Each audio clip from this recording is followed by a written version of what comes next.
নমস্কার বন্ধুরা, মুনমুনের রান্নায় আপনাদের সবাইকে স্বাগত। আজ আমি আপনাদের সাথে শেয়ার করব কড়াইশুঁটি ভাজা রেসিপি। এটা খেতে কিন্তু দারুণ টেস্টি, মুড়ির সঙ্গে তো একদম জমে যাবে আর একটা মুখরোচক রেসিপি। চলুন তাহলে দেখে নিই। দেখুন, এটা কড়াইশুঁটি, এটা একটা ভিলেজ ফুড, এখন বাজারেও পাওয়া যায়।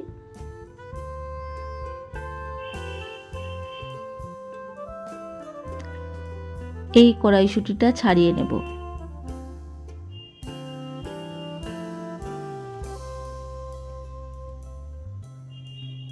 এভাবে সমস্ত কড়াইশুঁটি ছাড়িয়ে নেব। দেখতেই পাচ্ছেন বন্ধুরা, আমি সমস্ত কড়াইশুঁটি ছাড়িয়ে নিয়েছি।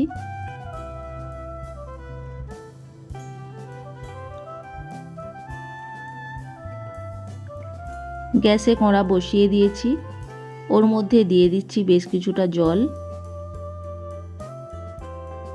ওর মধ্যে দিয়ে দিচ্ছি ছাড়ানো কড়াইশুঁটি, দিয়ে দিচ্ছি সামান্য লবণ, দিয়ে এই কড়াইশুঁটি ভালো করে সেদ্ধ করে নেব।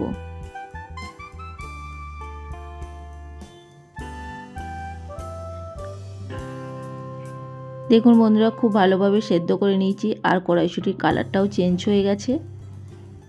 মোটামুটি আমার 10 থেকে 15 মিনিট সময় লেগেছে এই কড়াইশুঁটিটা সেদ্ধ হতে। এটা এবার জল থেকে তুলে নেব।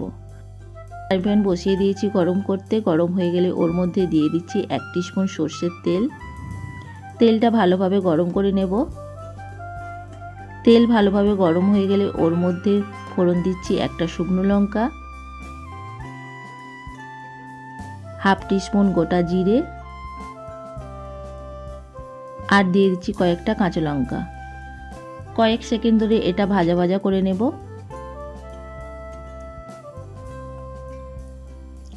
কয়েক সেকেন্ড ধরে এটা ভাজা হয়ে গেছে। এর মধ্যে দিয়ে দিচ্ছি সেদ্ধ করা কড়াইশুঁটি।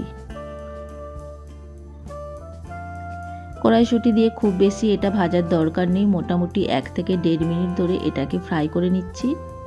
খুব বেশি সময় ধরে এটা ভাজলে শক্ত হয়ে যেতে পারে, খেতে কিন্তু ভালো লাগে না। মোটামুটি 1 থেকে 1.5 মিনিট ধরে এটা ফ্রাই করে নিচ্ছি। এই সহজ রেসিপিটা আপনাদের যদি ভালো লেগে থাকে আপনারা একবার বাড়িতে বানিয়ে দেখতে পারেন। আশা করি ভীষণই ভালো লাগবে।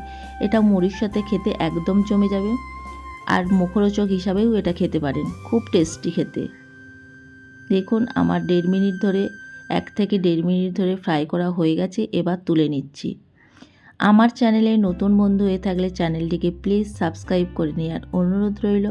পাশে থাকা বেল আইকন অবশ্যই প্রেস করে নেবেন, কারণ আমার চ্যানেলে যখনই কোনো নতুন রেসিপি শেয়ার করব তার নোটিফিকেশান আপনাদের কাছে পৌঁছে যাবে। আজকের মতো এই পর্যন্ত, আবার হাজির হয়ে যাব অন্য কোনো রেসিপি নিয়ে। সবাই ভালো থাকবেন, সুস্থ থাকবেন। ধন্যবাদ।